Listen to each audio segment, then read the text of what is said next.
Now I'm going to be showing you guys a cool trick where you can make phone calls on the Motorola Razr 50 Ultra cover screen. Now it's actually ridiculous that you can do this, but it actually also works really well. So what you want to do here is hold down anywhere blank on your cover screen and you're going to see a panel option. Now typically the contacts should be in here already, but if they're not, you can search in the panels at the bottom so you can kind of like rearrange this. Okay, anyways, let's go over to our contacts section. I haven't added anything on here yet, but you're going to see a dial button. And literally what's crazy is, you could start, putting in a number that you want to call or save.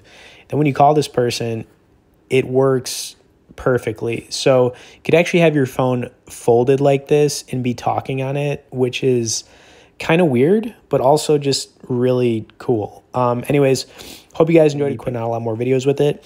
Also want to point out you guys can get on our tech newsletter where we send out one email a week on only the good stuff directly below in the description. As always, thanks for watching this, guys.